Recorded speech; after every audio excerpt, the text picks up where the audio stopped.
And we saw something very interesting in Europe just now, because I had written off Europe. And unfortunately, we need to look at Europe, because what we're seeing is with Israel, I keep saying, watch Israel, because this is our little laboratory for experimenting what we're going to do here, what the Biden people are doing with their riots and all that.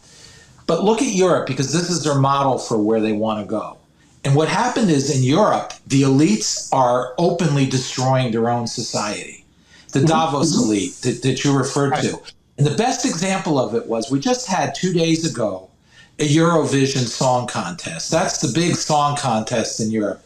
We don't really pay attention to it here, and it's pretty kitschy music. But it was an orgy of hatred toward the Israelis who participate, whether it's the singers and the judges and outside the crowds trying to get in and kill the Israeli singer, the attacks on the convoy of her going from the hotel, the boos in the audience when she mounted the stage and everything.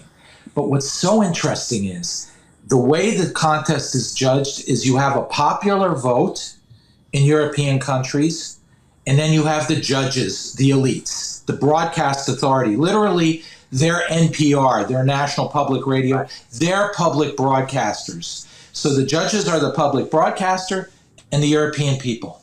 The Israelis swept the popular vote. 15 of the 32 European countries put Israel in first place by a lot in the popular vote. Overall in Europe, the Israelis finished at the top, an unprecedented level. The judges, the exact opposite. Most gave them 0. They finished way down and just didn't give them any points at all.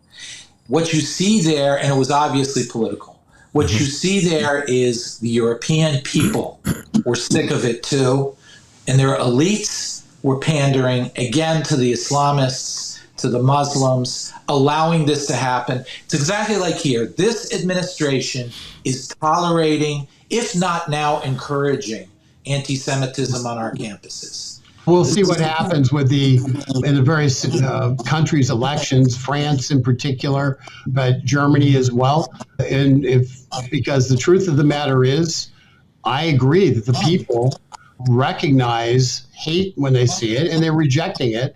And the elites are so afraid of the migrant population, the so-called migrants who've come there and have been invited there by those elites. They're so afraid of them because they know they're violent thugs who can't be controlled, that they have effectively cowered rather than doing their duty as leaders of their country. And that's why the people, a lot of times, unfortunately, the people are the last to know that they surrendered. And the people aren't ready to surrender, but their leaders are. Unless they change their leaders, Europe is beyond repair. I think some of the Eastern European countries are far better off than the so-called Western European countries. But if basically in Europe, how France and Germany goes, and Italy to some extent, how France, Germany, and Italy goes, how the continent goes. And right now, that's not looking good. And by the way, Greece was great. It was about 300 BC. So if you want to make Greece great again, you have to I agree. I fully agree. I don't buy Plato's philosopher king, which was that rule of the elites that you mentioned. But other than